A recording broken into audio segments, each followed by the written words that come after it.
back in the garage. Hey, what's up guys, we're back. Timmy's behind the camera, CJ standing over there off to the side. We got his Can-Am X3 Max in the garage, in the driveway. And we got some new doors for it. So these are made by Kemimoto. They're about 300 bucks, $2.99. And also there's gonna be a discount code in the description for you guys. These are pretty much replicas of the Can-Am doors. So front and back, 300 bucks. It's actually a really good deal. The only difference that I've seen is that the frame is a little bit different texture. It's a more of a semi-gloss versus being a matte, you know, shine that the car has. Pretty much the same doors. They got the same wither strip and they fit on pretty much the same. So like I was saying, the doors, yeah, you're not buying them from BRP, you're buying them from Kemimoto. But we just handed Can-Am probably $30-something thousand, and I think they'll be just fine. So they're probably both made in China anyway. So let's get to it. First things first, you gotta take off the I don't know what they call these mid doors, trim, whatever it is. There's two of them, one on the front door, one on the rear door. Just take these off. It's just some Torx, and then we'll get into installing the front doors. This just pops off.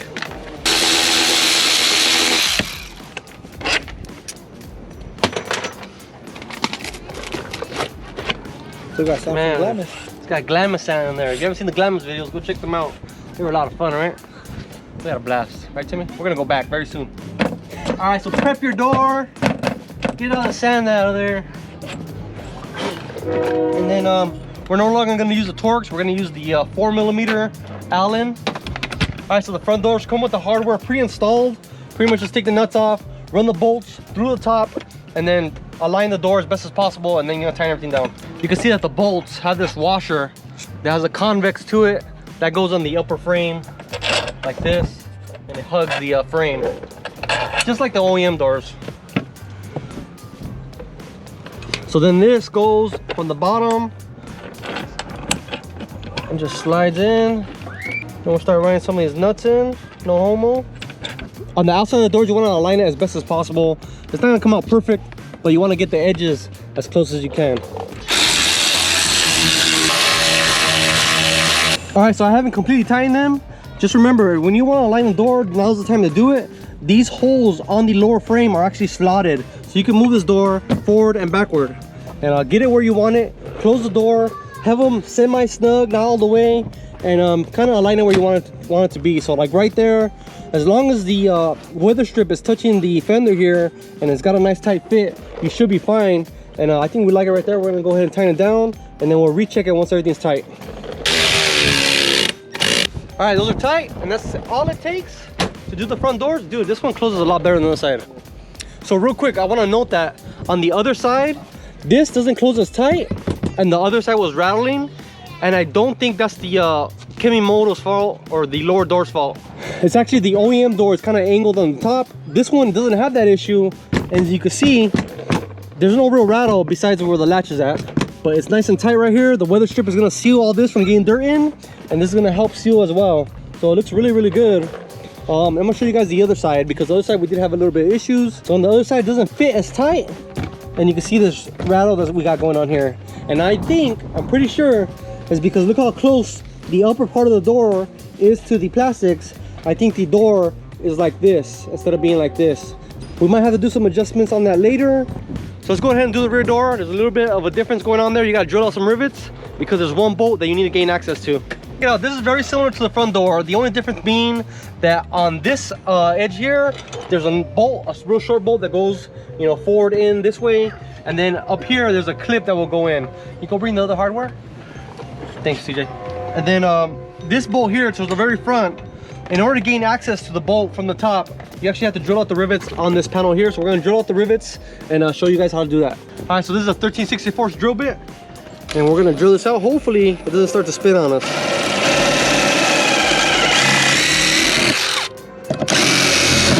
There it is.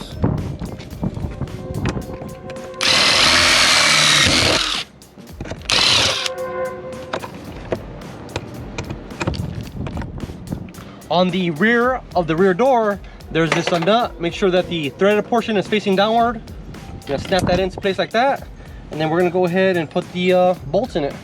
All right, so there's one bolt here, a long one, another long one here, a medium-sized bolt here, and then a real small one that goes there. And what you're gonna want to do before you start tying everything down is align the plastics here. So if you can see here, this very corner peak needs to align with the peak in the door, and it's off. And on the other side, on the other door, we actually had to loosen these up and move it with this. So no big deal. We'll just loosen these up after we tie these down, or actually we might loosen them all at the same time and then tying down the frame at the top and then tying these after. So we'll try that. So if you just loosen the 3 at the bottom, you can slide the plastic lower door independent from the frame. How's that right there? A little more. Go over more.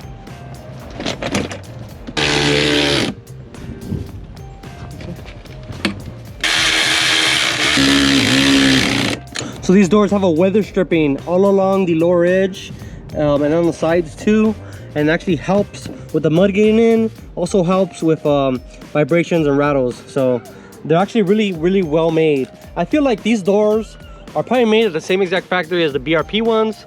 I'm sure they're all made in China, but for whatever reason the coating on the frame is slightly different. So all I've seen is good reviews from these on the Amazon website that I've seen. So if you're in the market for some doors and you don't have a lot of money because you just spend it all on one of these cars, then why not get some doors that are affordable? And I think they're pretty good bang for your buck. All right, so check it out. This came out perfect, I think. One thing that I love about doors is the fact that if you have your wallet in your car, or your keys or your phone, whatever, they ain't gonna fly out, at least through the bottom. You know, if you have them over here and you're not paying attention, yeah, they might fly out. But if you have it in your pocket and they drop down to the floor, there's less likely of a chance that it's gonna fly out the side. So that's why I love some doors. I think we're gonna top this car off with some bags maybe. And what? That's pretty much it, right? It's good to go for the next trip. So far we've done a lot to this car. We also added the intrusion bar. We didn't do a video on that because we were trying to get ready for Glamis. Same thing with this windscreen. But if you want to know more about the lighting, check out the video we made. And we're gonna have a video soon on the audio system because there's a lot more going on with this car than just stage 5. So stay tuned, check it out. If you want to get a set of these doors, check out the discount code in the description as well as the link to Kemimoto's website. Peace out.